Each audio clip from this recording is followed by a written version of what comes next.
Alléluia. Pousse des cris de joie. Amen, amen, amen, amen, amen, amen. Alléluia, alléluia. Regarde à ton voisin et pose-lui la question, est-ce que tu es béni d'être dans la présence de Dieu ce matin? Regarde à ton voisin qui est à côté encore et dis-lui, est-ce que tu es béni d'être dans la présence de Dieu ce matin? Laisse les problèmes que tu as dû rencontrer tout au long de la semaine et parle à ton voisin avec comme un enfant de Dieu. Est-ce que tu es béni d'être dans la présence de Dieu ce matin? Alléluia. Gabon, soyez bénis dans le nom de Jésus. Vous me donnez envie d'arriver rapidement. Hein? Vous me donnez envie d'arriver rapidement. Mais que la volonté de Dieu se fasse. Alléluia. Je peux voir une flamme embraser le Gabon. Et cette flamme est de Dieu. Alléluia. Je peux voir la restauration divine être établie au Gabon. Amen. Et je suis bénie parce que c'est fortifiant. Amen. La marche en Dieu n'est pas facile, mais avec la dépendance à Dieu, assurément, c'est possible.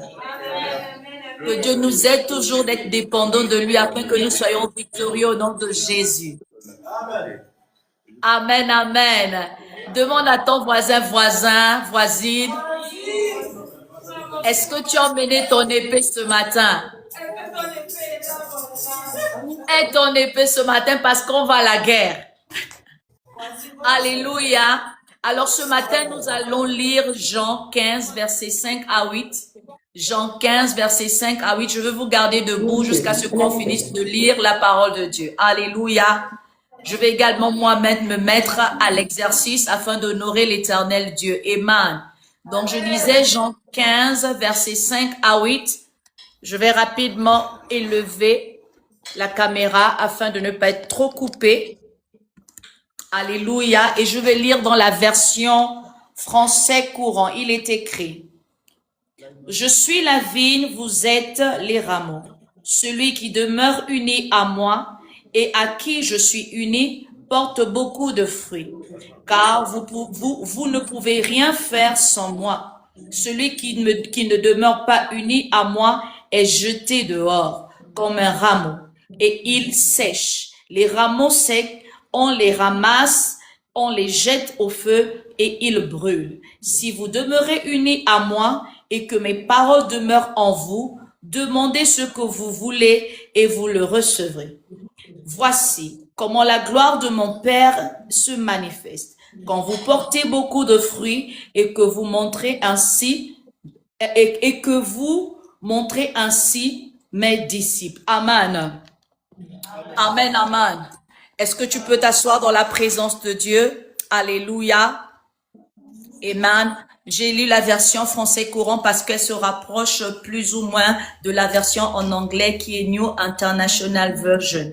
Et ce que j'ai constaté avec ma passion pour la parole de Dieu, c'est que les expressions qui sont utilisées en anglais sont plus pertinentes, sont plus interpellantes que les expressions utilisées en français. Ça nous permet de nous inscrire véritablement dans la dimension spirituelle afin d'être capable de mettre en application la parole de Dieu. Je vais prier pour moi. Je sais que vous avez prié assez, mais je vais commencer en me recommandant à la grâce de Dieu afin qu'il me permette de parler avec autorité, avec puissance pour faire impact dans la vie de toutes ces personnes qui nous suivent présentement, mais qui après vont nous suivre parce que Dieu ne s'arrête pas au moment présent, mais il persévère, il œuvre de sorte à ce que même après cette saison, des vies soient davantage et toujours localisées.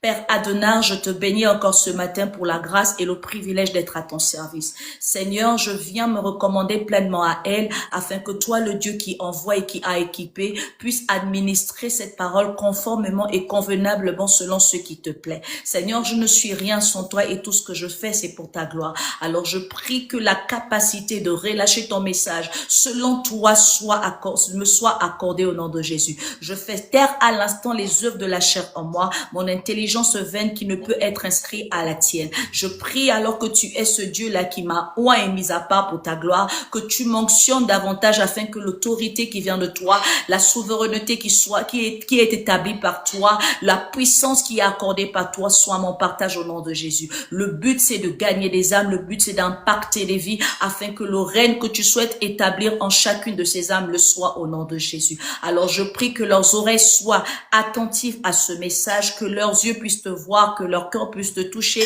afin qu'il y ait effet immédiat au nom de Jésus. Merci de délier ma langue lourde, de faire sortir des paroles telles de langue de feu afin de consumer en chaque âme ceux qui ne te glorifient pas et d'établir ton règne. Je te bénis mon Dieu, mon roi, alors que tu fais en sorte que ce soit toi qu'ils voient, que ce soit toi qu'ils écoutent, que ce soit toi qu'ils touchent. Je refuse d'être moi vu par eux et de recevoir la gloire des hommes parce que c'est à toi que revient la gloire. Merci Seigneur de déployer autour de nous, autour de moi, une atmosphère angélique, que ton Esprit Saint se mette en mouvement afin que tous ceux qui ne glorifient pas le nom de Jésus par l'établissement de son règne soient neutralisés maintenant. Je prie mon Dieu, mon roi, que la puissance de ton sang soit recouverte sur la surface sur laquelle je me tiens afin que tout ce qui doit, mon Dieu, mon roi, être annulé, anéanti, le soit au contact du sang de Jésus. Je prie que ton feu soit activé afin que toute œuvre, toute manigance, toute influence, tout être qui va chercher à s'approcher de ce feu et qui n'est pas de toi soit consumé par le feu dévorant que tu es. Béni sois-tu, toi le Dieu qui me garde toi le Dieu qui m'accorde ton vocabulaire afin de faciliter la compréhension de chacun. Parce que je sais une chose, aucune âme ne doit sortir de ces temps avec la confusion ou de la façon dont elle sera rentrée. Alors béni sois-tu pour la délivrance, la guérison, la restauration, la liberté et tout ce qui va avec afin de glorifier ton Saint-Nom. Gloire et honneur à toi au nom de Jésus-Christ de Nazareth. Amen. Amen, amen. Alléluia. Alors aujourd'hui, nous parlons de porter du fruit. Amen. Aujourd'hui, nous parlons de porter du fruit. Dis à ton voisin, est-ce que tu comptes porter du fruit? Est-ce que tu veux porter du fruit? Alléluia. Dis à ton voisin avec conviction, est-ce que tu veux porter du fruit? Regarde à ton autre voisin et dis-lui, est-ce que tu portes déjà du fruit? Alléluia. Alors nous venons de lire un passage très édifiant qui a été écrit par l'apôtre Jean, qui fut le serviteur, le disciple de Jésus-Christ. Cet apôtre est l'un des serviteurs de Dieu, des appelés, des mis à part de Dieu, qui a passionnément chéri son appel. Il était cette personne qui allait en profondeur de toutes les connaissances, que ce soit dans le naturel et dans le surnaturel, pour pouvoir être édifié et édifier l'église que nous sommes aujourd'hui en dehors de ce qui était lorsqu'il était en train de l'écrire. Lorsqu'on parcourt même cet évangile, on a recours à la symbolique qui s'aligne à l'aigle afin de faire comprendre aux âmes de Dieu, afin de t'introduire dans une dimension assez spirituelle et mystique pour que tu saches que lorsque tu parcours cet évangile, tu dois te mettre vraiment au-dessus parce que la compréhension qui sort de cet évangile n'est pas une compréhension vaine, mais elle doit transformer ta nature divine afin que tu sois dans l'authenticité qui te permette de t'identifier comme étant un fils. Alors cet apôtre fut appelé, il s'est fait appeler le choyé de Jésus-Christ, le bien-aimé de Dieu, le préféré de Dieu. Ça, c'était son nom, son pseudo, pour pouvoir révéler qui il était. Comme toi, tu peux t'appeler faveur, tu peux t'appeler divine, tu peux t'appeler prospère, selon la conviction de ta foi. Et je suis presque persuadée, devant son pseudo, il a matérialisé ce qui en était. Et par la grâce de Dieu, nous sommes au contact de ce verset où il nous explique exactement ce que Christ a révélé lors d'un enseignement alors qu'il était en train de chercher à faire comprendre l'importance de demeurer en lui ou d'être cette branche rattaché à l'arbre qu'il est. Dans d'autres versions comme Louis II ou encore comme le semeur, on nous parle du sceptre et on nous parle du serment. Mais dans cette version que nous avons lue du français courant, on nous parle clairement de la vigne et des rameaux. Et nous savons que lorsque on a le mot vigne, tout de suite on voit l'œuvre de la rédemption. Tout de suite on voit la mission première de Jésus-Christ. Tout de suite on fait un lien avec ce qu'il a accompli pour que nous soyons sauvés. Parce que qui parle de vigne a recours au sang de Jésus. Et quand on mentionne le sang de Jésus, on proclame la délivrance, la restauration avec le Père. Et comme nous sommes rattachés à la puissance du sang de Jésus, qui par sa volonté a été symbolisé par le fait que ce soit de la vigne, que par le fait que ce soit une vigne et que nous soyons par exemple le fruit qui est la grappe de raisin, nous voyons tout de suite le rendu, le résultat qui doit s'engendrer dans notre relation avec Dieu. Assurément, ce matin, le Seigneur te parle, a choisi des mots qui puissent te permettre d'avoir une image de ce qu'il veut transmettre à ton être. Mais tu dois savoir qu'en tant que confesseur de foi en Jésus-Christ,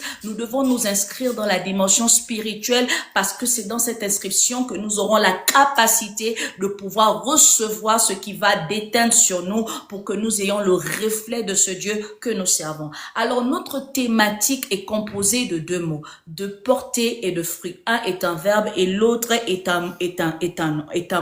Alors, est un nom. Et nous devons savoir qu'avant de pouvoir aborder notre thématique en profondeur, il est important d'avoir déjà la définition de ces mots parce que, assurément, sans la définition, nous n'allons pas bien nous asseoir dans le développement de notre thématique. Alors, porter du fruit, de manière générale, c'est quoi? Porter du fruit, c'est produire des résultats. Porter du fruit, c'est produire des résultats concrets. Alléluia. Porter de fruit, c'est être rentable. Porter de fruit, c'est être avantageux. Ça, c'est le sens général. Alors, quand on te dit porte de fruits, que ce soit en milieu professionnel, que ce soit en milieu, ce dont quoi tu te qualifies, comprends qu'on s'attend à ce que tu produis des fruits concrets, que tu aies des résultats palpables, que tu montres les avantages de ce que tu auras fourni comme effort, que tu sois capable d'être crédible. Donc, toutes les fois qu'on t'invite à porter du fruit, comprends que tu te dois de fournir, d'avoir des résultats qui sont convaincants, des résultats qui soient palpables. Dans le contexte biblique, c'est quoi porter du fruit?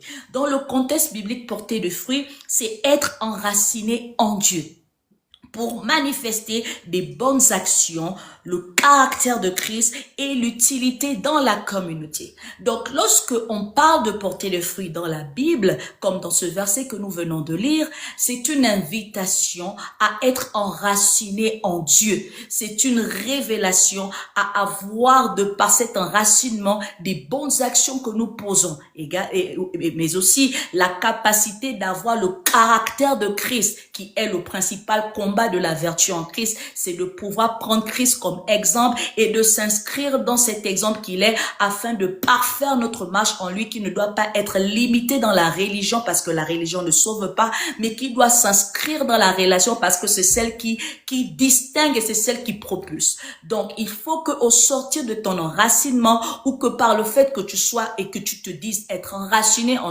Dieu, que tu aies le caractère de Christ parce que c'est ce à quoi on s'attend lorsqu'on parle d'une personne qui soit enracinée en Dieu.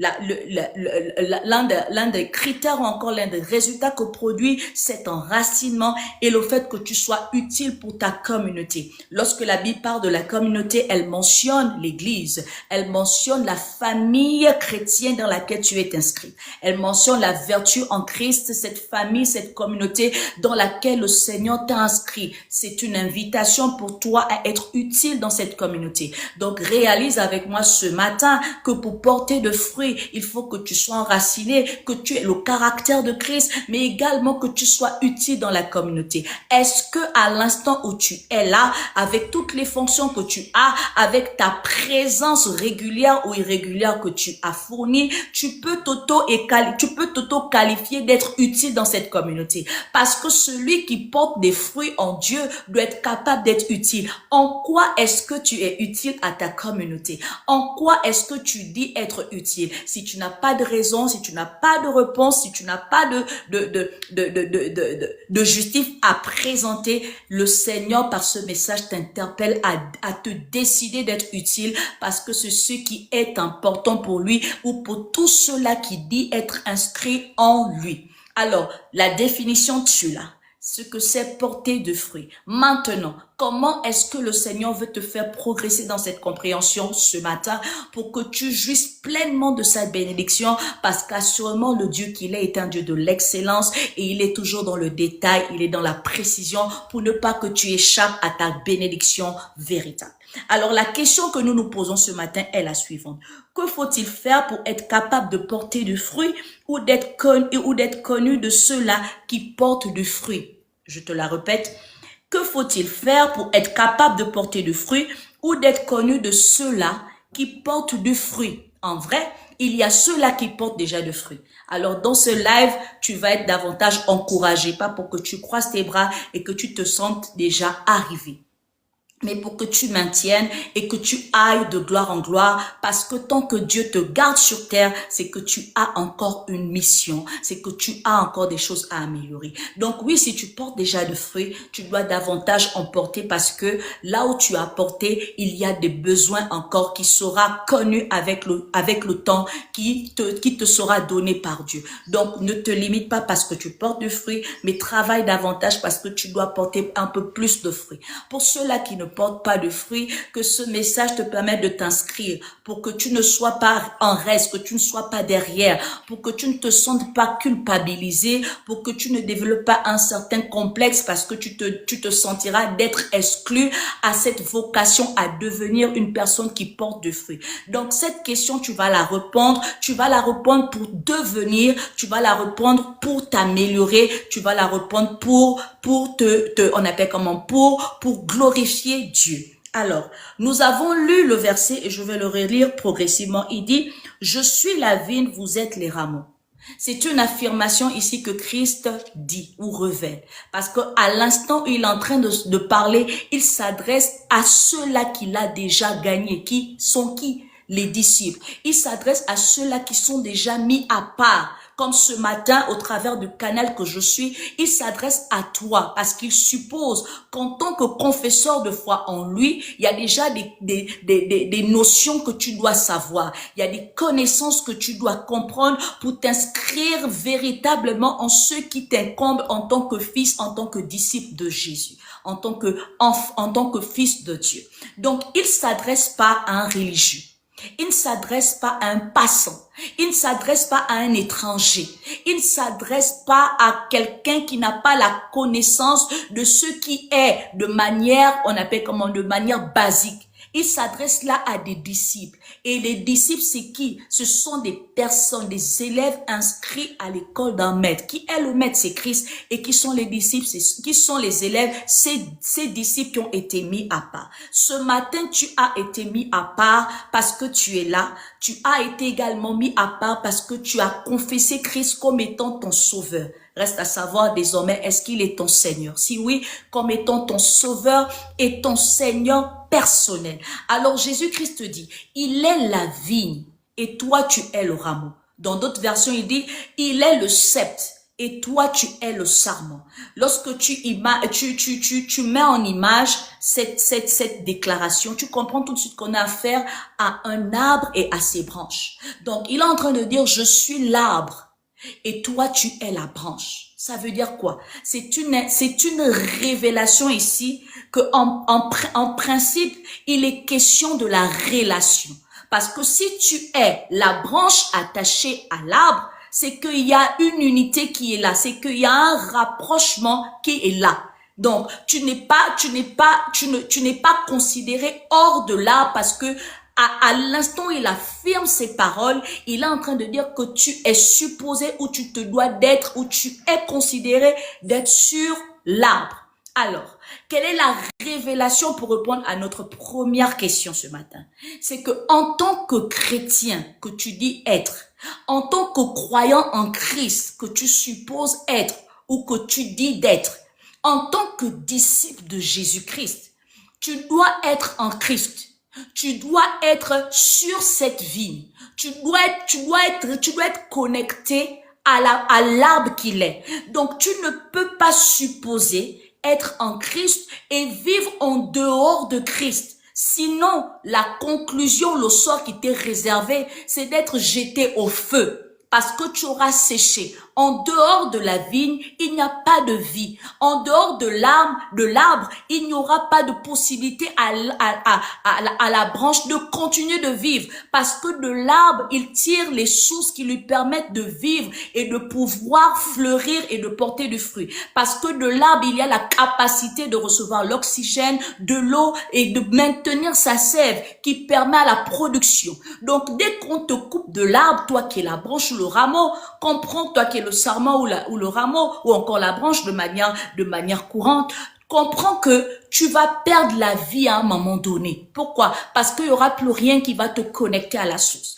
Donc, si tu veux, ou si tu t'identifies comme étant un chrétien, comprends que tu dois sortir de la religion et tu dois t'inscrire à la relation. Dis-le à ton voisin. Comprends que tu dois sortir de la religion et tu dois t'inscrire à la relation. Aujourd'hui, on maximise plus les choses plus notre appartenance en Jésus-Christ dans la religion. À observer quoi? Venir à l'église dimanche, c'est bien, je ne suis pas contre. Jeûner, c'est bien, je ne suis pas contre. Prier, parler avec Dieu verbalement, c'est bien, je ne suis pas contre.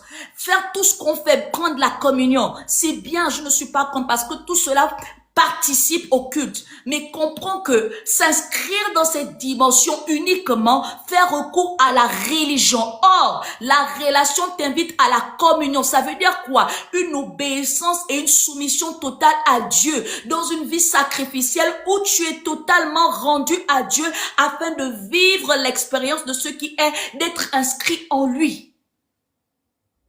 Alléluia. Alors ce matin, le Seigneur te répond par cette première réponse, en te disant que tu dois être attaché à la vie. Reste en Jésus-Christ. Ne cherche pas à t'identifier à autre chose qui ne soit de Christ. Ne cherche pas à prendre des voies qui ne soient pas inscrites en Jésus. Ne cherche pas à entretenir des relations avec des choses artificielles, des choses superficielles, que d'être en relation avec la personne de Jésus-Christ. Comprends avec moi ce matin que le Seigneur est en train de t'alarmer parce qu'à ce moment, tu as fragilisé la manière de grandir, d'avancer avec lui. Oui, tu l'as confessé comme étant ton sauveur, mais il est important que tu maintiennes ta relation comme étant ton Seigneur. Donc, pour la maintenir, pour la garder dans cette bonne harmonie, il faudrait que tu saches que, étant inscrit dans la vigne, tu n'auras pas d'autres résultats, d'autres fruits que d'avoir le fruit de la vigne. Pour que tu sois considéré comme étant ce raisin ou ce fruit qui soit sorti de la vigne, il faut que tu aies été inscrit dans cette vigne, que tu sois resté attaché à la vigne. Donc, le croyant que tu es, mon bien-aimé, reste en Christ. Arrête de te dissuader à faire autre chose. Arrête de t'inscrire dans la corruption, dans la compromission, dans ce qui lèse ton témoignage en Jésus-Christ. Arrête de te mettre dans une aise qui ne soit pas conforme à la dimension spirituelle ou encore à la dimension de la conversion que tu as en Jésus-Christ. Comprends avec moi ce matin que s'inscrire en Christ demande d'être discipliné et d'être rigoureux, d'être véritablement méticuleux parce que il y a un bienfait à cela. Donc celui qui est chrétien, qui se dit être chrétien, doit être en Christ. Tu ne peux pas être chrétien et danser l'ongosé.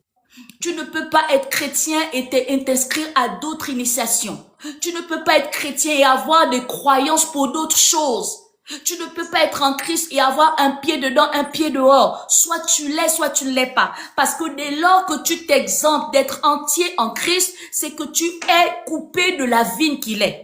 Donc, toutes les fois que tu as été tenté à aller en dehors de Christ, comprends que tu t'es coupé à un moment donné. Mais ce matin, le Seigneur n'est pas là pour te garder dans la culpabilité. Il est là pour t'emmener à te repentir, à reconsidérer et à t'inscrire véritablement. Parce que dans cette saison, le Seigneur veut améliorer ta relation avec lui, parce que certainement tu n'étais pas conscient, parce que certainement tu étais négligent, parce que certainement tu n'avais pas des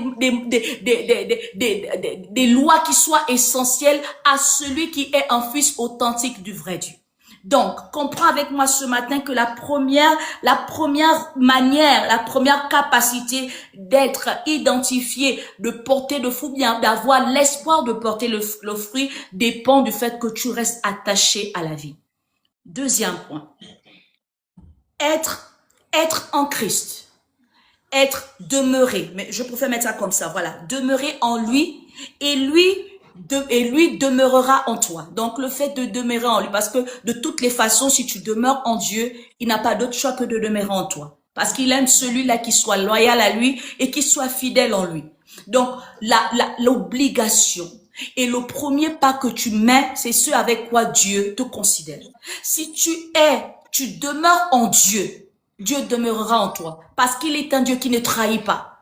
L'une des fragilités auxquelles nous sommes inscrits, en tant que confesseurs de la foi en Jésus-Christ, c'est parce que beaucoup d'entre nous ne demeurons pas. Nous avons tendance à trahir Dieu dans les circonstances auxquelles nous faisons face, dans les faiblesses qui nous accablent à cause de la chair qui nous compose. Nous avons la capacité d'être séduits par ce qui frappe des yeux que par ce qui est révélé par nos yeux spirituels. Et c'est ce qui fait en sorte que beaucoup d'entre nous ne demeurons pas. Mais la solution du fait que tu demeures est de tenir dans la réalité de pouvoir garder la parole de Dieu, de pouvoir garder la relation avec le Saint-Esprit qui sera notre point 3. Alléluia. Donc, comprends avec moi que tu dois rester. Et quand on te demande de rester, ça veut dire quoi? On t'invite à la loyauté. On t'invite à la fidélité. On t'invite à la régularité. On t'invite à la constance. Toutes les personnes irrégulières sont susceptibles d'être inscrites à ne pas demeurer en Jésus-Christ.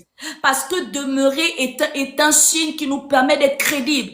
Comment est-ce que tu dis que tu maintiens ta vie de prière à la maison sur pour les simples choses qui concernent véritablement ta conversion en Christ, tu n'arrives pas à le faire.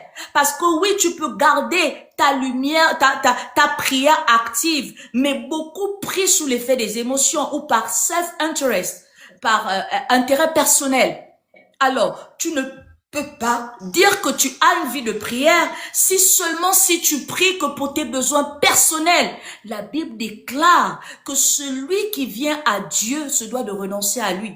Et quand on parle de renoncement en dehors du péché, on te parle également de ta volonté personnelle. On te parle de ton égoïsme.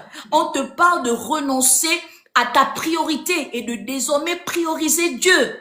Et c'est ce qui est difficile pour l'homme et pour l'âme de Dieu, l'âme déjà croyant.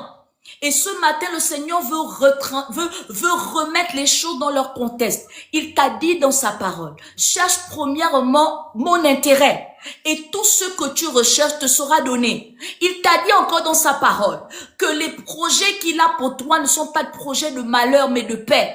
Le seul but qu'il recherche en toi, c'est que tu le priorises. Qu'il soit le centre de tout, pour que tu réalises et que tu rentres en possession du fait qu'il a déjà tout planifié pour toi. Tu dois juste t'inscrire dans ce chemin parce que c'est seulement dans ce chemin que tu vas atteindre la destinée. Donc, toutes les fois que tu t'exemptes à suivre le chemin de Dieu, tu te prives toi-même. Est-ce que je viens de parler à quelqu'un ce matin? Toutes les fois que tu t'exemptes du chemin de Dieu, tu te prives toi-même. L'une des solutions que tu dois décider d'avoir ou l'une des positions que tu dois avoir dans cette saison, mon bien-aimé, c'est de t'inscrire dans le chemin de Dieu. Parce que dans le chemin de Dieu, il y a ton bonheur. Parce que dans le chemin de Dieu, il y a ta victoire. Parce que dans le chemin de Dieu, il y a on appelle comment, ta restauration. Parce que dans le chemin de Dieu, il y a tout ce que tu recherches que le monde ne peut te donner. Parce que dans le chemin de Dieu, il y a la liberté. Tu ne seras pas sujet à la servitude. Tu ne seras pas sujet à la manipulation. Tu ne seras pas sujet à l'exploitation. Mais tu seras véritablement dominant, régnant. Parce que c'est ce à quoi Dieu t'inscrit en tant que son fils. Alléluia. Donc comprends avec moi que demeurer est un bien pour toi. Demeurer également affermit même la terre, la position dans laquelle tu es inscrit. Beaucoup d'entre nous ont la facilité de relâcher au premier coup, sans savoir que parfois les coups que tu reçois, c'est pour forger qui tu dois être. Parce que quand on demeure, on se forge. À force de forger, on devient forgeron. Donc le fait de demeurer est une révélation de persévérance. Et la Bible déclare que celui qui persévère obtient la victoire. Celui qui persévère atteint l'objectif. Donc lorsque tu demeures, c'est une invitation, une révélation à la persévérance. Et tout fils de Dieu ne peut pas s'exempter de la persévérance. Parce que dans la persévérance, il y a la victoire. Donc s'exempter de la persévérance, c'est se priver de la victoire. Et si tu dis que tu es en Jésus-Christ, s'exempter de la victoire fait de toi un non-confesseur de Jésus. Parce que en Christ, nous sommes victorieux. Il a fait de nous des plus que vainqueurs par le triomphe qu'il a obtenu. Donc, dès lors que tu t'inscris en lui, tu n'as pas droit à la défaite. Tu n'as pas droit à la perdition. Tu te dois de gagner. Tu te dois de t'accomplir. Tu te dois d'avancer. Tu te dois d'être victorieux. Qu'importe les circonstances, les saisons difficiles que tu traverses actuellement ou que tu devras traverser, demeure. Parce que c'est celui qu'on appelle, qu'on éprouve. C'est celui qui est appelé, qui est challengé, qui est emmené à faire des exercices pour développer son métabolisme spirituel. Donc, si tu fuis à tout moment, si tu te retractes à tout champ, si tu refuses de travailler, si tu refuses de t'inscrire à la préparation qui t'inscrit à persévérer, tu vas manquer ce qui est essentiel. Donc, pour être capable de porter des fruits, il faut que tu demeures. Tu demeures attaché à la branche. Parce que c'est dans elle là que tu vas avoir le fruit. Donc, que ce soit l'hiver, que ce soit le printemps, que ce soit l'automne, que ce soit l'été, reste attaché. Arrête d'être un traître là où tu as le potentiel d'être un allié. Parce que dans l'église, on te forge également, on te forge pour t'emmener à te démarquer en dehors de l'église. Quand je parle de l'église, j'évoque ici le temple. Donc, lorsque tu comprends ce message, après que tu l'inscris dans ta nature en tant que chrétien, en tant que chrétienne, comprends que tu te devras de te distinguer en dehors de cette dimension, dans le monde, dans les milieux où tu es appelé. Donc, tu dois être capable d'être loyal. Arrête d'être un traître. Parce que être un traître, c'est faire preuve de Judas, de méchanceté. Arrête d'être quelqu'un qui est désordonné, qui est inconstant. Parce que le résultat de l'inconstance et de l'irrégularité fait en sorte que tu ne sois pas qualifié, que tu ne sois pas crédible. C'est pourquoi ta promotion tarde. C'est pourquoi ne te refaire pas. Parce que on constate avec toi que tu n'es pas sérieux, tu es irrégulier, tu es inconstant, tu es versatile, tu es changeant. Tu n'es pas un caméléon dans le milieu où Dieu te place. Tu es appelé à être un allié en tant que fils de Dieu. Parce que en toi, il y a le Saint-Esprit qui est en aide. Et dès lors qu'on a reçu l'aide du Saint-Esprit, ça nous permet de nous démarquer en accomplissant la volonté de Dieu. Donc, demeurer est un gain. Demeurer est un bien. Dis à ton voisin, arrête d'être traître. Arrête d'être déloyal. Alléluia. Sois engagé. Sois engagé. Et cet engagement est possible lorsqu'on a Dieu. Alléluia. C'est pourquoi le message est ici et les messages qui sont prêchés à la vertu, c'est une invitation à faire la relation avec Dieu d'abord. Si tu n'as pas une véritable relation avec Dieu, les relations en dehors de Dieu ne seront pas possibles. Les missions en dehors de Dieu ne seront pas accomplies. Commence à faire une relation avec Dieu pour espérer être victorieux dans les chemins, dans les terrains de combat. La fragilité à laquelle tu es inscrit, la domination dans laquelle tu es, les frustrations, les changements de weather, comment on dit weather même en français? Les changements de saison, c'est ça? Les changements de saison font en sorte que beaucoup ne soient pas stables. Et quand on n'est pas stable, on est déséquilibré. Et on ne peut pas faire asseoir quelque chose sur une fondation déséquilibrée. Donc, si tu es déséquilibré de manière constante, on ne peut pas faire asseoir des vraies œuvres sur toi. On ne peut pas avoir des vrais projets avec toi. Et la stabilité que nous avons que nous pouvons avoir en tant que créature, en tant qu'être humain, en tant que croyant, repose sur Dieu, donc dans notre relation avec lui. Pas dans la religion. Dis à ton voisin, cesse d'être dans la religion et devient un relationnel avec Jésus-Christ.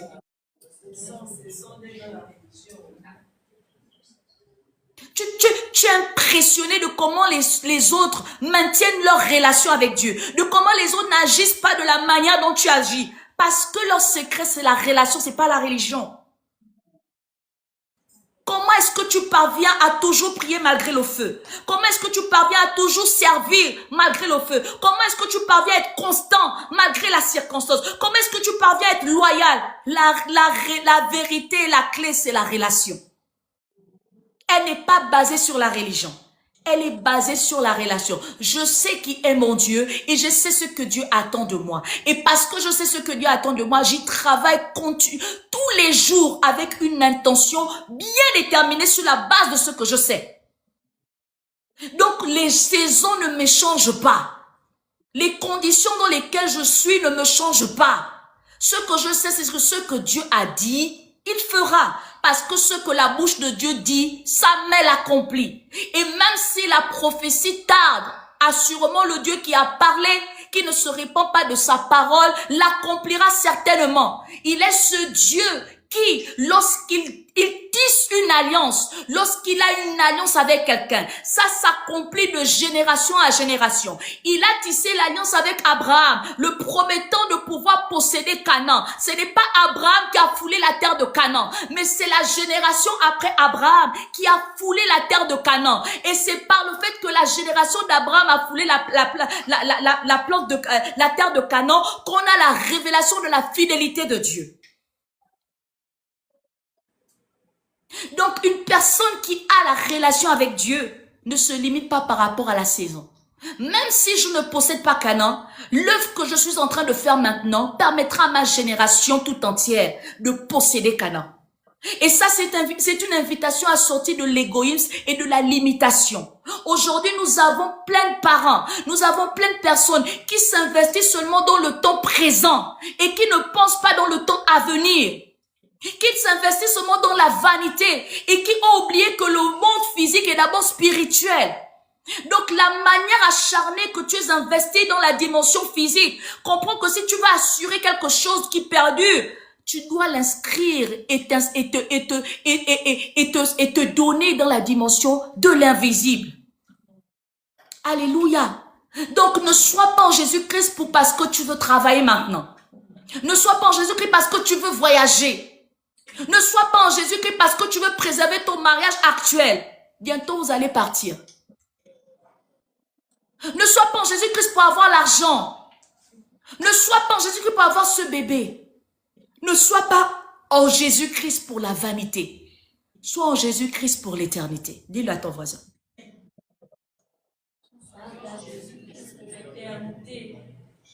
Vous êtes là, parfois vous dites des paroles même que vous ne pensez pas. Et beaucoup sont là. Que ton âme repose en paix. Sur quelle paix l'âme va reposer si elle n'a pas été inscrite en Jésus-Christ?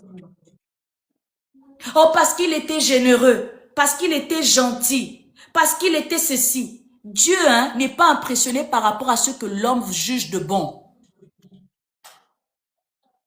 Ce que l'homme apprécie de ses yeux ne s'inscrit pas à l'appréciation de Dieu.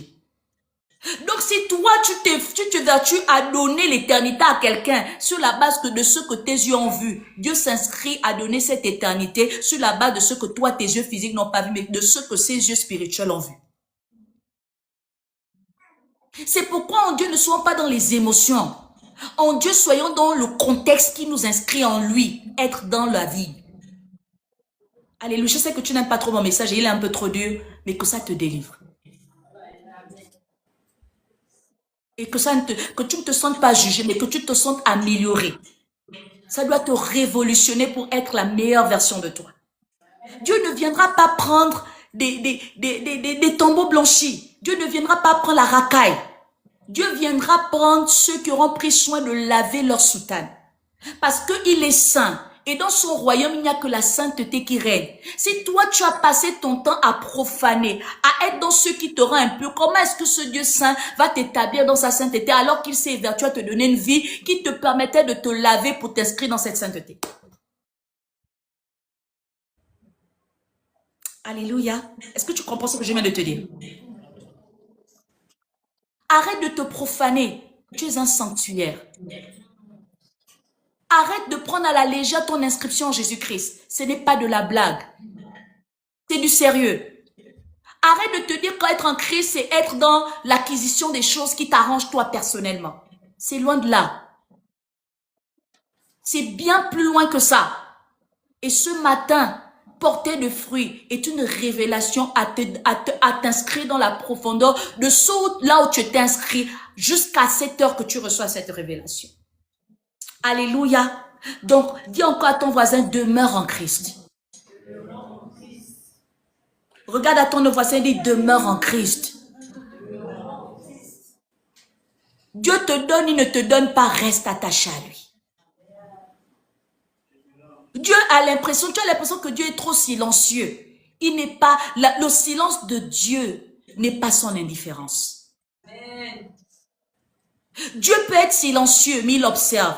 Parce que lorsqu'il agira, il prendra le détail de tout ce qu'il aura observé avant qu'il n'agisse. Donc tu peux avoir l'impression d'être dominé.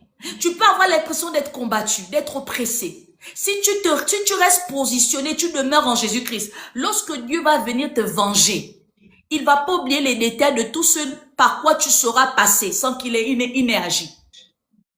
Il n'y a pas plus rancunier que Dieu lui-même.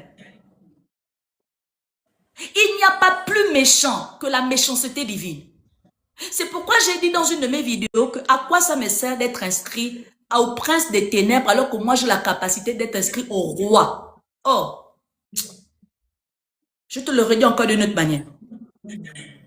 Le Dieu que nous servons est celui qui a établi le diable à être le prince des ténèbres. D'accord? À être le prince de la vanité, à être le prince du monde.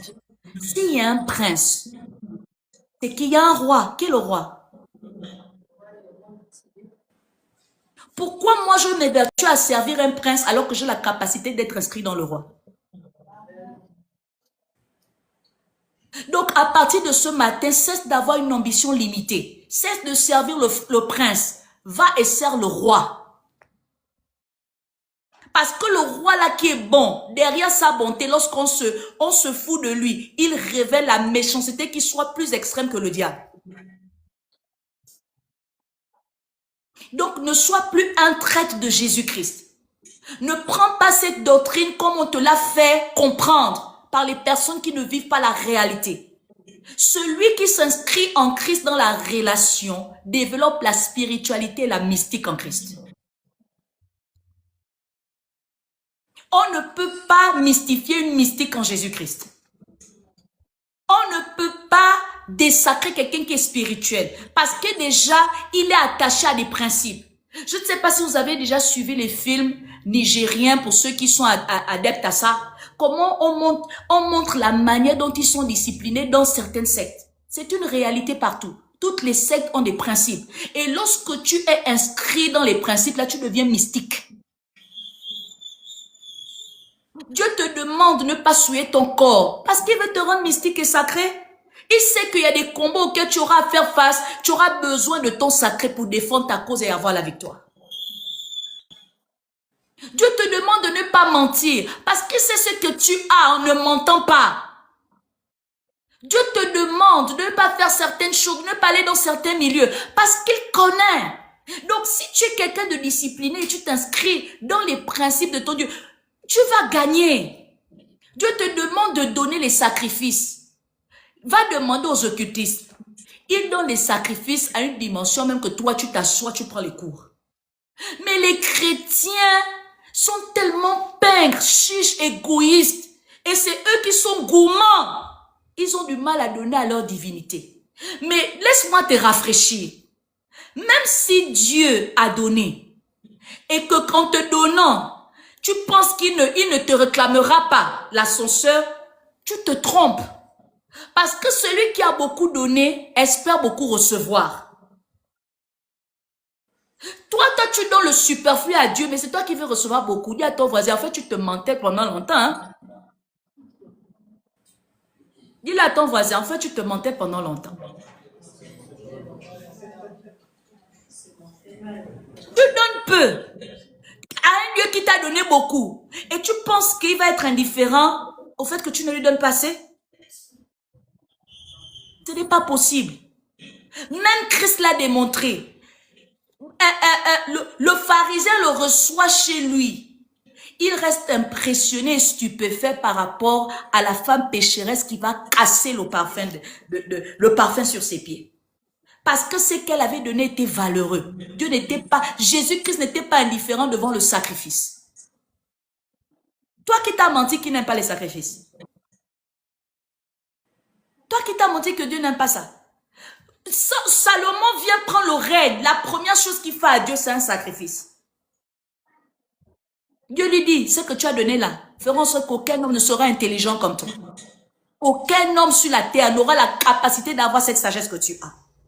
Donc, à partir d'aujourd'hui, si tu veux devenir un mystique et un spirituel, apprends à sacrifier les choses à ton Dieu. Ce n'est pas seulement quand on dit donne l'offrande, que tu viens avec ton billet de 500, avec mépris, avec chichisme, avec calcul dans ta tête.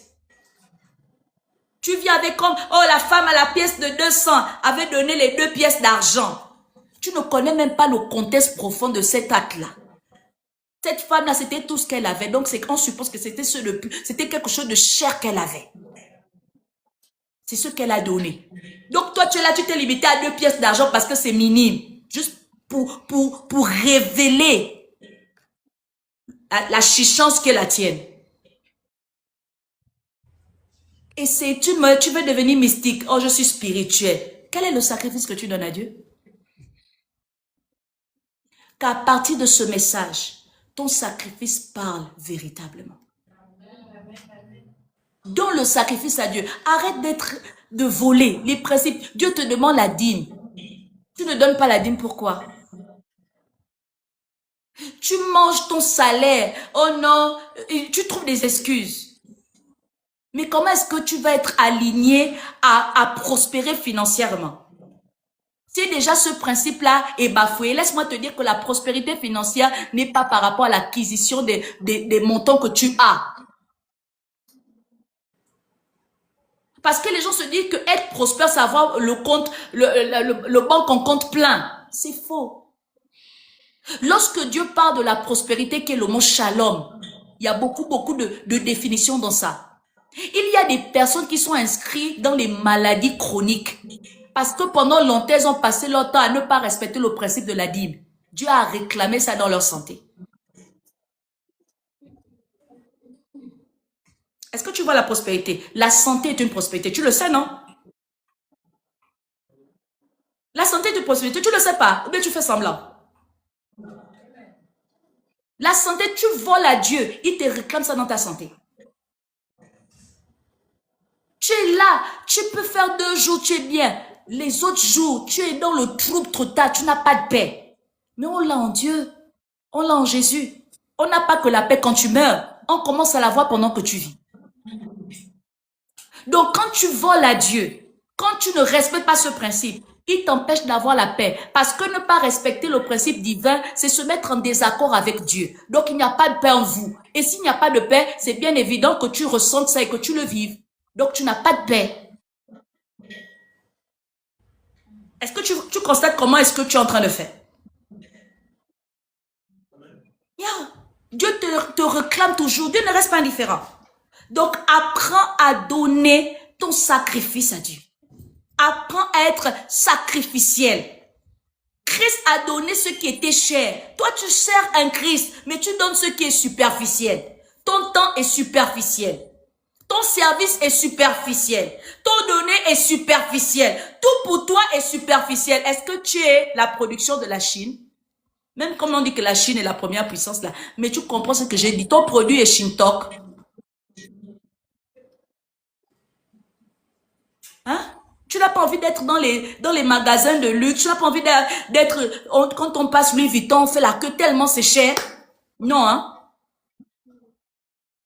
Tu n'as pas envie d'être un magasin où on trouve le diamant. Tellement ça coûte. C'est pas n'importe qui rentre là-bas. Non. Tu sais pas aussi que ça existe dans le royaume des cieux. Tout ce que tu ne respectes pas comme principe font en sorte que tu ne demeures pas. Malheureusement. Et si on ne t'avait pas encore donné ce message, je t'inviterai à aller réécouter ce message après ce direct sur la page du ministère, sur YouTube.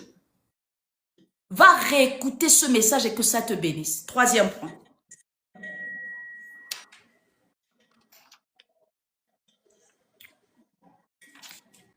Il faut avoir la parole de Dieu et la relation avec le Saint-Esprit. Lorsque tu veux porter du fruit, il faut que tu aies la parole de Dieu en toi et la relation avec le Saint-Esprit. Aucun chrétien ne peut s'inscrire dans une maintenance, dans une croissance sans qu'il ne soit alimenté à la parole de Dieu.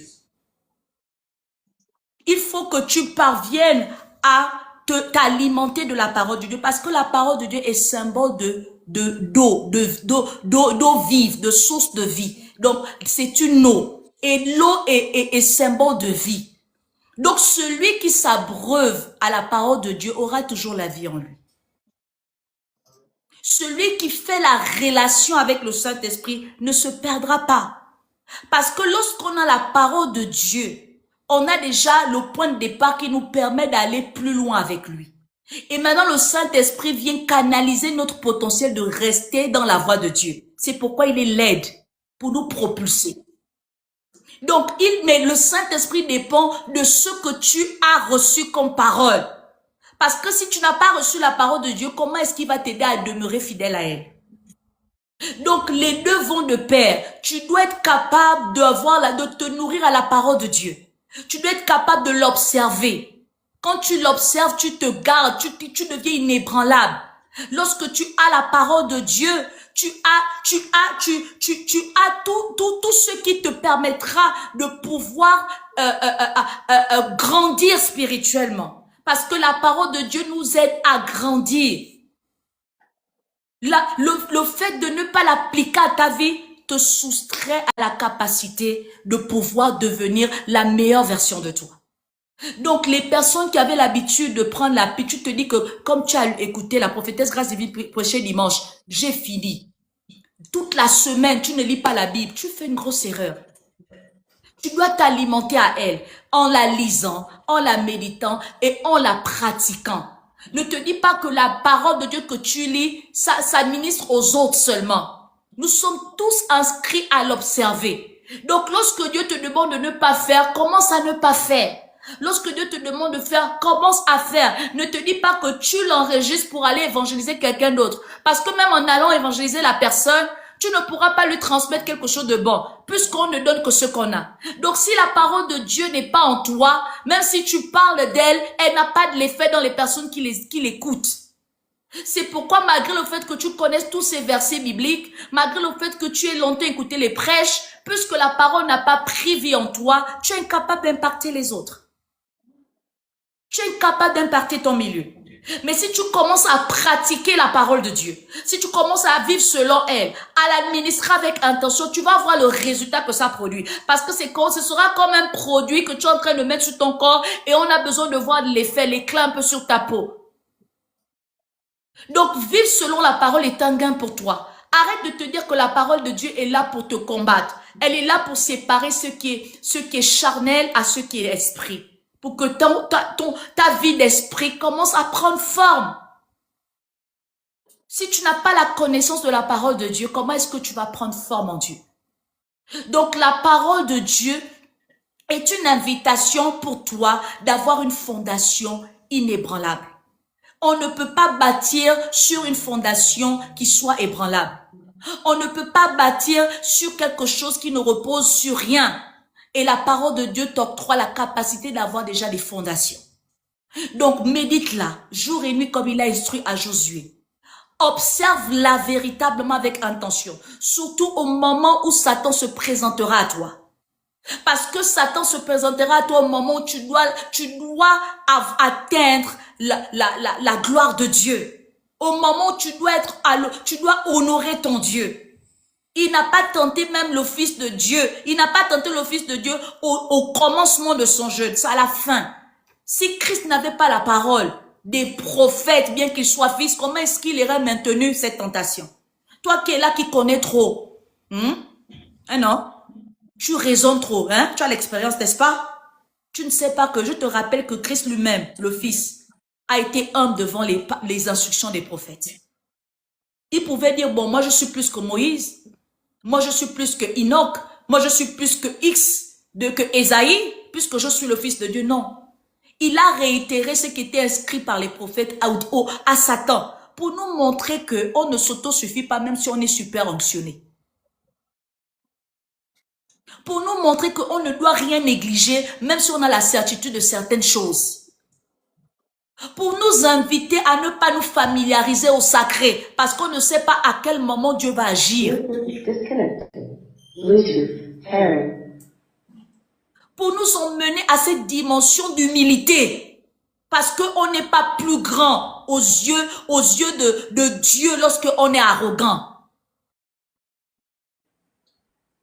Alléluia. Ça, ce sont des sujets de prière que tu dois avoir tous les jours. Seigneur, apprends-moi à aimer ta parole, à chérir ta parole. Toi, tu lis la parole. C'est quand les autres posent un verset biblique, des citations, je ne sais pas si c'est des profanes, je ne sais pas si ce sont des engagés, que tu dis que tu as médité la parole. Erreur. Apprends à ouvrir les Écritures. Arrête de te focaliser sur ton Android, sur ton téléphone. Le papier est bien, ça connecte plus à quelque chose. Considère le Saint-Esprit. Parce que le Saint-Esprit va te donner il est la personne qui nous garde unis au Père et au Fils. Donc, ne pas avoir le Saint-Esprit en nous, c'est de nous désunir avec le Père et le Fils. Mais il dit dans sa parole que lui-même, il était un avec le Père. Donc, si tu espères être un avec ces divinités, tu dois être capable de garder ta relation avec le Saint-Esprit. Mais toi, le Saint-Esprit, je ne sais pas quel est le rôle que tu lui as donné dans ta vie. Déjà, tous les jours, ton temple qui est supposé être un temple de Dieu, tu profanes cela avec rancune, avec jalousie, avec convoitise, avec impudicité, avec mensonge, avec tristesse, avec tout ce que tu as. Tu profanes ton temple. Tu profanes ton temple. Et le Saint-Esprit, quand on profane le temple que nous sommes en Dieu, on diminue l'intensité de la flamme du Saint-Esprit.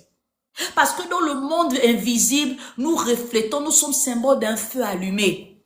Oh, je viens de dire quelque chose que je ne dois pas dire en direct comme ça. Mais c'est ta grâce. Alléluia. Dans le monde des esprits, on est cette flamme allumée. Alléluia. Donc, si tu dessacs ton temple, on voit que tu es néant. C'est pourquoi beaucoup de feux s'introduisent à toi, qu'on appelle des feux étrangers. Parce que le monde des esprits, ce sont des flammes de feu, des êtres différents. Donc, quand il voit que ta maison n'a pas de flamme, il vient parce qu'il a besoin d'un corps pour être en activité. Donc, arrête de te comprimer dans les choses qui dessacrent ton temple, qui profanent le temple que tu es. Évertue-toi à t'aménager spirituellement, émotionnellement. Cultive la paix en toi. Et aime-toi d'abord. Ou bien, la Bible déclare que tu aimeras ton prochain comme tu aimes l'Éternel Dieu. Mais la vérité, c'est que dans la réflexion profonde, il est impossible d'aimer un prochain si on ne s'aime pas soi-même. Et beaucoup d'individus, je ne parlerai pas des chrétiens, ne s'aiment pas eux-mêmes. Et parce qu'ils ne s'aiment pas eux-mêmes, ils sont toxiques aux autres. Mais si tu reformulais cette phrase en disant que pour que je sois capable d'aimer mon prochain, il faut que je m'aime moi-même. Et m'aimer moi-même, c'est m'inscrire au salut.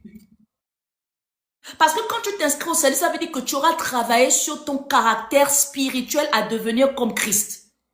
Et quand on ressemble à Christ, on ne fait aucune autre action qui ne soit de celle de Christ et qui ne soit agréable à Dieu. Est-ce qu'on est ensemble? Ou bien mon message te challenge. Ou bien ça te dérange un peu. Mais c'est bien que ça te dérange. Alléluia. Donc, on a tellement mis le contexte biblique pour seulement arranger notre contexte humain. Mais la vérité, c'est que le but de Dieu, c'est d'abord d'arranger notre contexte dans l'identité réelle qui est la nôtre par le fait qu'il soit notre créateur. Donc, il veut d'abord structurer ce qui a été enlevé par la prédestination qu'il t'a donnée.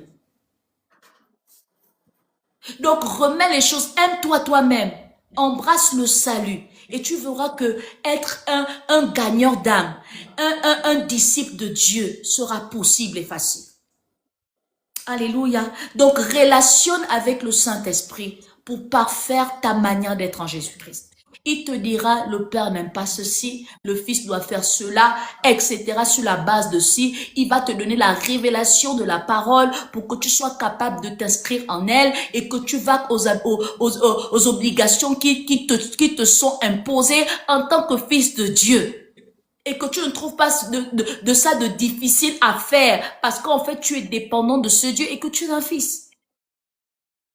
Dernier point. Le sacrifice, faire un peu plus et donner un peu beaucoup, et donner un peu plus. Il dit, j'ai bien aimé quand il dit, pour porter beaucoup de fruits. Pour porter beaucoup de fruits. Il a dit dans le verset 6, il a dit dans le verset 8. Le beaucoup là m'a interpellé. En fait, Dieu ne veut pas juste que tu portes des fruits. Il veut que tu portes beaucoup de fruits. C'est une invitation à l'excellence. C'est une invitation à la plénitude. Donc, celui qui doit porter le fruit ne doit pas seulement se limiter à porter le fruit. Il doit être capable de porter beaucoup de fruits. Parce que c'est ce à quoi Dieu, ton Père, espère pour même t'identifier en qualité de disciple.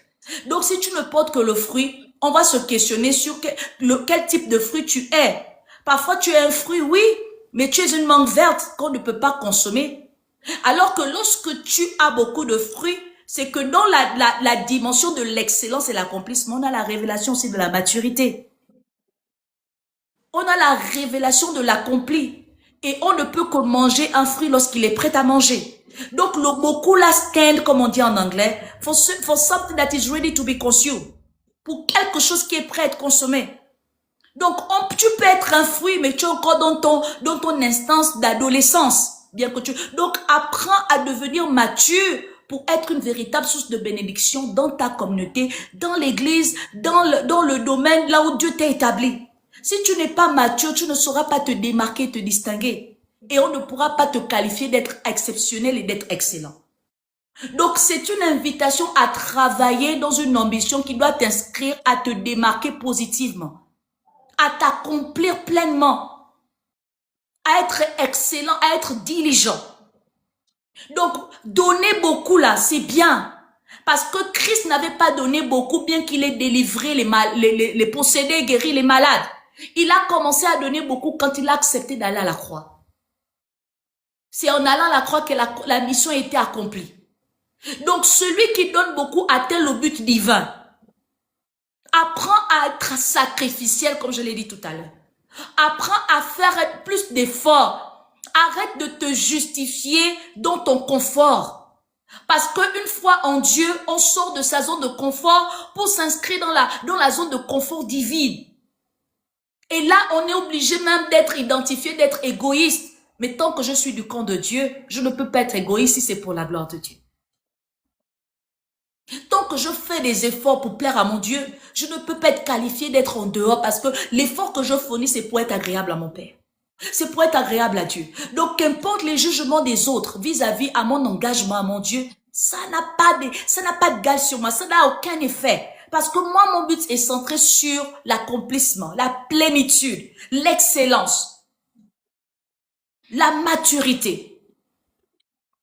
Donc, on te demande de faire une chose pour Dieu, fais-la bien. On te demande de te donner à Dieu, donne-toi en entier. Arrête d'être à moitié. On te demande de servir Dieu, on n'est pas en train de te supplier. Arrête de te dire que le service à Dieu, c'est une supplication qu'on te fait.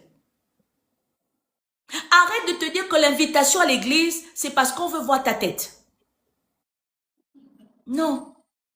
On est en train de t'aider à être excellent. On est en train de t'aider à fournir des efforts pour plaire à Dieu. On est en train de t'emmener à te distinguer de sorte à ce que tu sois remarqué par Dieu. Parce que celui qui fournit plus est toujours remarqué. Zachée, devant la foule qu'il avait, il y avait autant pour moi. Qu'est-ce qu'il a fait? Il est monté au-dessus du sycomore, mais toi tu t'es limité à comprendre le dessus du sycomore et tes problèmes que tu veux seulement solutionner dans ta chair. Il a compris que pour que Dieu démarque mon offrande, des offrandes, il fallait que je donne beaucoup. Pour que Dieu démarque mes temps de prière, autant de prières des autres, il fallait que je commence à prier pour son église, pour son leader. Pour que Dieu commence à remarquer que mes choses ont changé, il fallait que je fasse quelque chose qui soit en dehors de moi. Comment tu attires Dieu? Oh, je prie Dieu depuis longtemps, il ne me répond pas. Est-ce que tu sais qu'il y a des prières que Dieu exauce pas parce que tu pries beaucoup, mais parce que tu te sacrifies beaucoup, parce que tu donnes beaucoup? Donc parfois ta solution n'est pas dans les temps de prière que tu donnes à Dieu, mais dans le nombre de sacrifices que tu fais pour Dieu. Et il y a des prières que Dieu exauce parce que tu sers Dieu dans son église, pour sa gloire, dans sa volonté. Oh non, on ne sert pas Dieu à l'église, on ne sert pas seulement Dieu parce qu'on est au temple. Ok, je te le concède sur une mesure. Mais laisse-moi te dire que derrière cette excuse que tu trouves se cache parfois une fourberie dont tu ignores.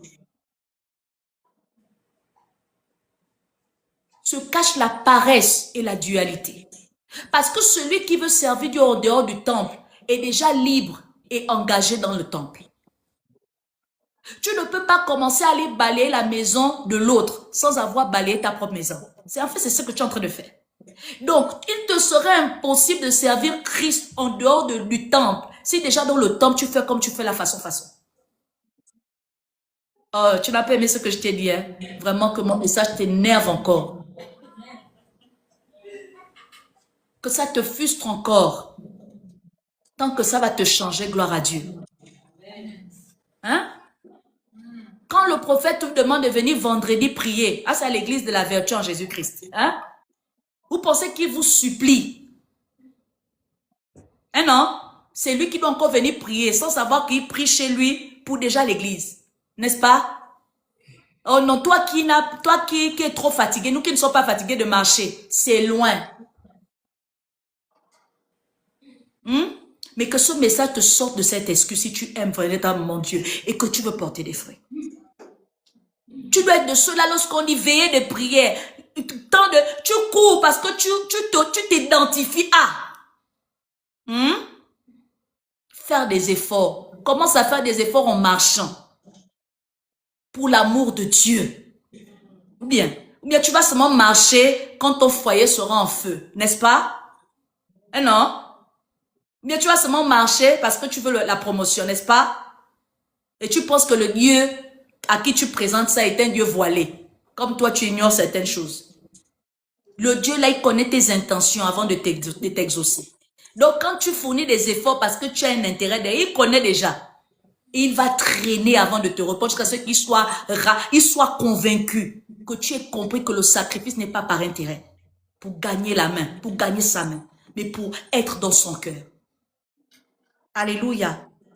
Donc, porter de fruits là, ce n'est pas avoir une corbeille de fruits. Non.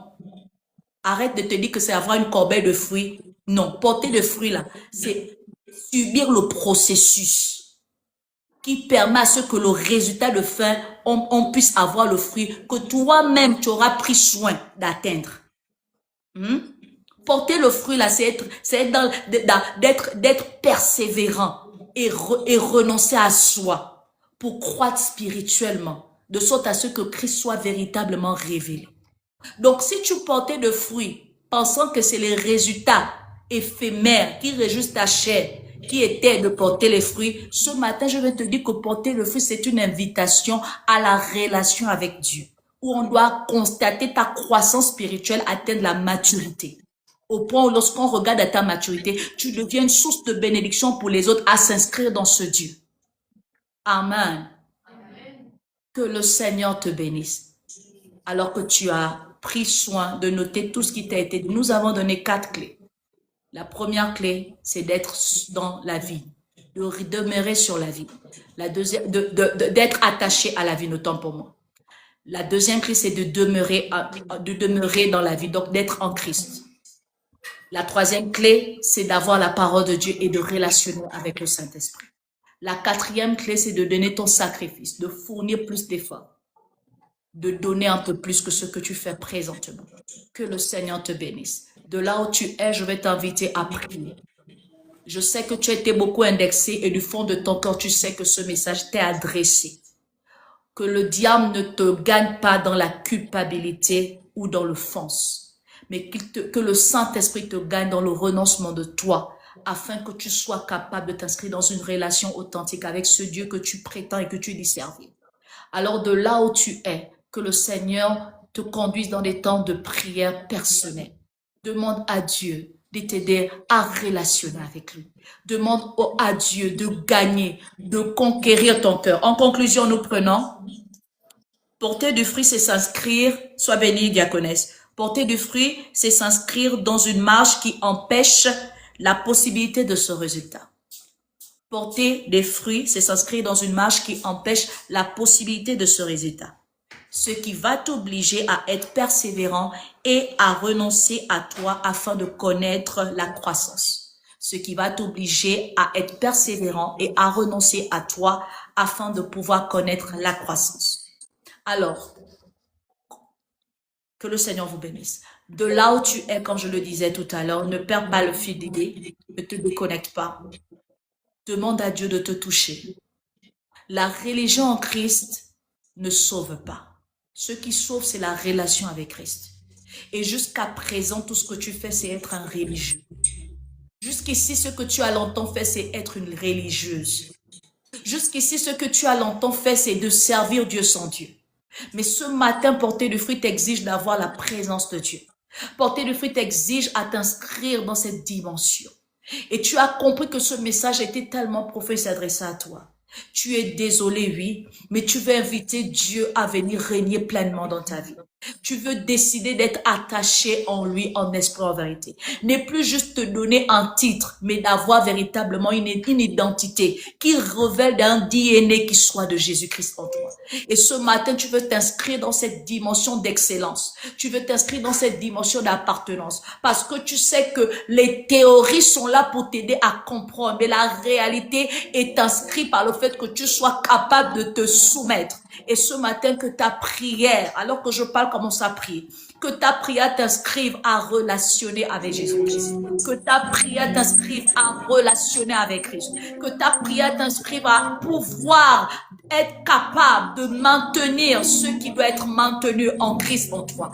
Que ta prière t'emmène à pouvoir cultiver cette intensité avec ton Dieu, que ta prière t'emmène à pouvoir te sacrifier pour Dieu, de ne plus être un économique spirituel, mais de te dire que s'investir en Dieu est un gain, et ce sacrifice portera de fruits, et assurément des générations après toi, qui soient des millièmes, sera bénéficiant de ce sacrifice. Alors que cette prière t'emmène à te désarmer de tout ce qui était un inconfort pour le règne de Dieu d'être établi en toi. Les bras je prie pour cette âme au nom de Jésus. Je déclare qu'alors que Père éternel, tu nous as parlé de porter le fruit. Mon Dieu m'envoie que tous ces points que tu as révélés au travers du vase que je suis ce matin soient inscrits en chacune de ces âmes au nom de Jésus. Seigneur, assurément, si tu insistes sur des tels messages, c'est pour emmener les âmes à pouvoir être en relation avec toi. Parce que longtemps, ils ont été induits en erreur. Ils ont relationné avec les hommes, mais ils n'ont pas relationné avec toi. Ils se sont familiarisés au sacré, mais ils n'ont pas respecté le sacré. Et ce matin, tu veux mettre les choses dans le contexte. Alors je prie pour elle au nom de Jésus. Je prie pour cette âme à pouvoir te rencontrer au sommet de ton besoin, afin que la relation soit développée entre elle et toi, afin que ton Dieu ne se détache plus de toi, afin que la culpabilité ne soit pas plus d'elle. pour l'induire en erreur, afin que la cupidité et toutes ces œuvres qui soient de la chair, qui soient de la vanité, qui soient profanes, la retire de ta présence. Ce matin, je prie afin que toutes ces branches qui étaient déconnectées à toi, la vigne, le soient reconstituées en toi par la puissance de ton sang versé. Je prie, mon Dieu, mon roi, que tu restaures une relation avec toi ce matin. Je prie que par la vertu de ce message, par la puissance de ce message, tu restaures la relation que tu as avec cette âme, que tu avais avec cette âme, que tu dois avoir avec cette âme au nom de Jésus. Je prie afin que cette âme s'inscrive dans la demeurance en toi, en maintenant cette relation avec toi, qu'elle ne soit plus déloyale, qu'elle ne soit plus irrégulière, qu'elle ne soit plus inconstante, qu'elle ne soit plus fragile, qu'elle ne soit plus désorientée, qu'elle ne soit plus versatile, qu'elle ne soit plus infidèle. Seigneur, que cette âme soit inscrite en toi au nom de Jésus.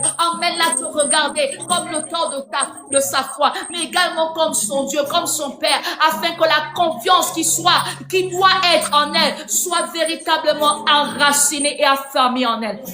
Je prie au nom de Jésus que la parole qui est source de vie et qui permet à ce que nous maintenons cette vie Zoé en nous, soit mon Dieu, mon roi, oh, un régal pour cette âme, qu'elle soit emmenée à la méditer, qu'elle soit emmenée à s'alimenter à elle, qu'elle soit emmenée, mon Dieu, mon roi, à parfaire parce qu'elle a médité jour et nuit, qu'elle soit emmenée, mon Dieu, mon roi, à la préserver afin d'exprimer son amour envers toi. Seigneur, emmène cette âme à rechercher davantage la connaissance de ta parole et de l'appliquer dans sa vie afin qu'il y ait un reflet. Seigneur, emmène cette âme à pouvoir relationner avec ton esprit afin que par la puissance et la présence du Saint-Esprit en elle, elle puisse, mon Dieu, mon roi, être gardée en unité avec toi au nom de Jésus. Seigneur, qu'elle soit toujours conforme à toi, alignée à ta voix parfaite. Je prie pour que cette âme commence à considérer l'aide du Saint-Esprit en elle afin qu'elle sache qu'elle ne pourra jamais dominer sur la chair si elle n'a pas la vie de l'Esprit par le Saint-Esprit en elle. Seigneur, emmène-la à respecter le Saint-Esprit dans sa vie. Emmène-la à réactiver cette flamme en elle au nom de Jésus. Emmène cette âme, mon Dieu, mon roi, à renoncer à la force du péché, à pouvoir être convaincu, mon Dieu, mon roi, de la justice, afin que par l'aide du Saint-Esprit, elle puisse véritablement se lier à elle et de pouvoir refléter qui elle se doit d'être au nom de Jésus. Seigneur, je prie pour la capacité à cette âme de se donner véritablement à toi en entier et de manière sacrificielle. Tu as dit le sacrifice qui est agréable à toi, c'est un esprit disposé. Alors je prie que cette âme soit véritablement disposée au nom de Jésus. Je prie que mon Dieu, mon roi, son cœur soit véritablement en toi au nom de Jésus. Je prie, Papa Yahweh, que cette âme soit sacrificielle en toi au nom de Jésus. Qu'elle puisse s'offrir entièrement comme un sacrifice vivant sur ton autel. Qu'elle puisse te donner sans compter. Qu'elle puisse, mon Dieu, mon roi, fournir des efforts au nom de Jésus. Seigneur, emmène-la dans cette dynamique afin de pouvoir connaître l'excellence en toi, d'être dans la diligence, d'être dans la compétence, d'être dans l'efficacité, d'être, mon Dieu, mon roi, dans la lumière, d'être dans la brillance, d'être dans l'éclat, d'être dans ta gloire, d'être dans la maturité, d'être dans l'accomplissement au nom de Jésus. Je prie qu'elle excelle parce qu'elle aura donné beaucoup. Je prie qu'elle excelle parce qu'elle aura connu cette dimension de pouvoir s'inscrire dans cette position afin de refléter la grandeur de ce grand Dieu que tu es. Je te bénis, toi, le Saint d'Israël, qui nous permet de rentrer en possession de la dynamique, de la bénédiction de porter de fruits. Que nous ne soyons plus de ceux-là qui longtemps avaient porté des corbeilles qui étaient remplies de fruits, mais sans être nous-mêmes.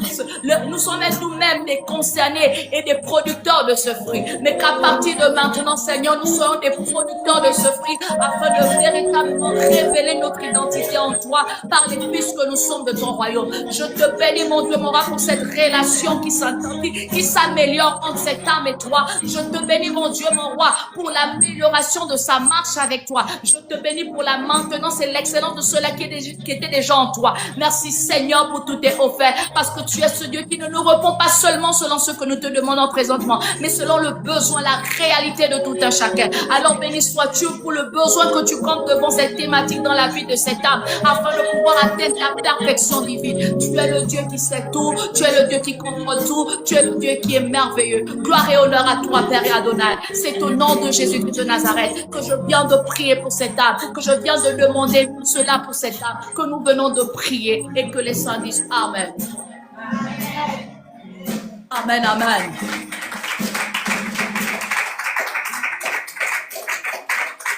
Que le Seigneur vous bénisse. Alléluia.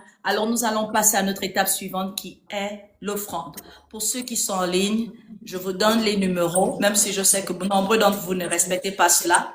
Vous vous dites qu'en restant à la maison, ça ne vous concerne pas de donner les offrandes. Vous vous dites que vous êtes plus malin que Dieu. Mais que ce message vous emmène également à ne plus s'exempter de ce principe. Alors, de là où tu es, tu as plusieurs moyens de donner. Ton PayPal, le PayPal qui est Eliane Doubé, pour ceux qui sont à l'étranger. Le Airtel Money qui est le 076 56 85 86. 076 56 85 86. C'est Aurélia Rad qui est sur ce Airtel Money. Pour ceux qui sont en Afrique du Sud, c'est 067 462 49 60. 076 462 49 60. C'est le e-wallet, c'est le moyen le plus facile.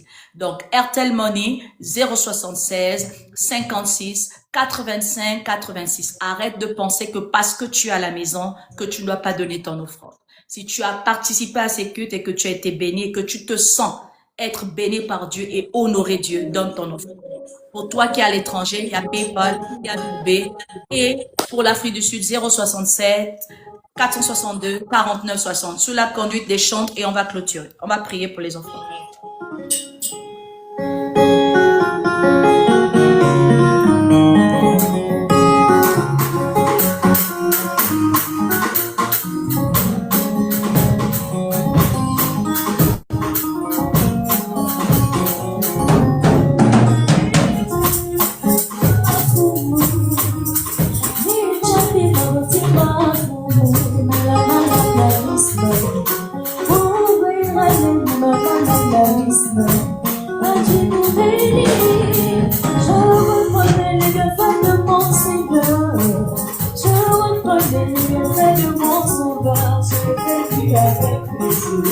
Il est puissant, je l'ai vu avec mes yeux.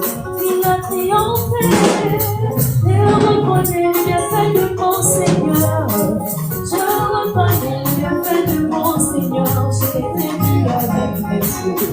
Il est puissant, je l'ai vu avec mes yeux. Il a triomphé. Je reconnais le bienfait de mon Seigneur.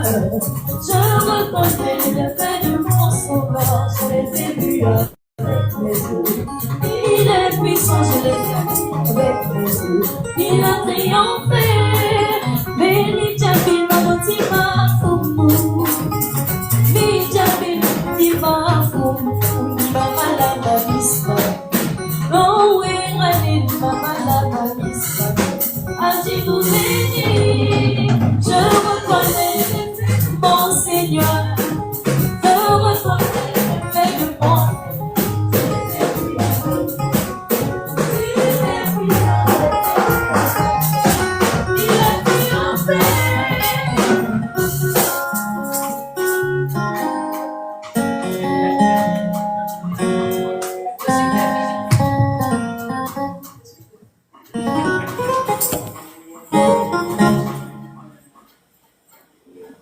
Que le prophète prie.